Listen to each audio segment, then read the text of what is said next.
சென்னையில் பாதுகாப்பு அறைகளிலிருந்து வாக்குச்சாவடிகளுக்கு மின்னணு வாக்குப்பதிவு இயந்திரங்களை அனுப்பும் பணி தொடங்கியுள்ளது. கூடுதல் தகவல்களை செய்தியாளர் தமிழரசியிடம் கேட்கலாம். தமிழரசி, முழுமையான விவரங்கள்.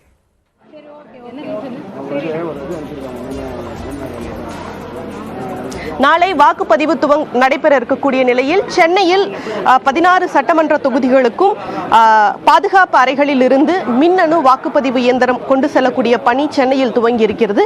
சென்னையில் ஒவ்வொரு சட்டமன்ற தொகுதிக்கும் ஒவ்வொரு இடங்களில் பாதுகாப்பு அறை அமைக்கப்பட்டிருக்கிறது. இந்த 16 இடங்களில் இருந்து வாக்குச்சாவடிகளுக்கு மின்னணு வாக்குப்பதிவு இயந்திரம் கொண்டு செல்லக்கூடிய பணிகள் துவங்கி இருக்கிறது.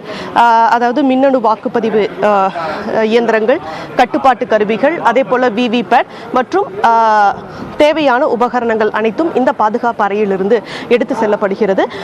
இது பாதுகாப்பான முறையில் இந்த மின்னணு வாக்குப்பதிவு இயந்திரங்கள் எடுத்து செல்லப்படுகிறது. அதாவது இதற்காக 299 செக்டர் மேஜிஸ்ட்ரேட்கள் நியமிக்கப்பட்டிருக்கின்றனர். அவர்கள் இந்த துப்பாக்கி ஏந்திய போலீஸ் பாதுகாப்புடன் இந்த மின்னணு வாக்குப்பதிவு இயந்திரங்களை அந்தந்த வாக்குச்சாவடிகளுக்கு கொண்டு செல்ல இருக்கின்றனர்.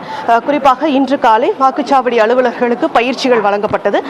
அந்த பயிற்சிக்கு பின்பாக அவர்களுக்கு வாக்குச்சாவடிகள் ஒதுக்கீடு செய்யப்பட்டது. அவர்கள் அந்த வாக்குச்சாவடிகளுக்கு சென்றிருக்கக்கூடிய நிலையில் தற்போது இந்த மின்னணு வாக்குப்பதிவு இயந்திரங்கள் அந்தந்த வாக்குச்சாவடிகளுக்கு கொண்டு செல்லக்கூடிய பணி துவங்கி இருக்கிறது. இந்த இன்று இரவுக்குள் நிறைவு பெறும். அதன் பிறகாக நாளை காலை வாக்குப்பதிவு என்பது துவங்கும். சிவரஞ்சனி, விவரங்களை வழங்கியமைக்கு நன்றி தமிழரசி.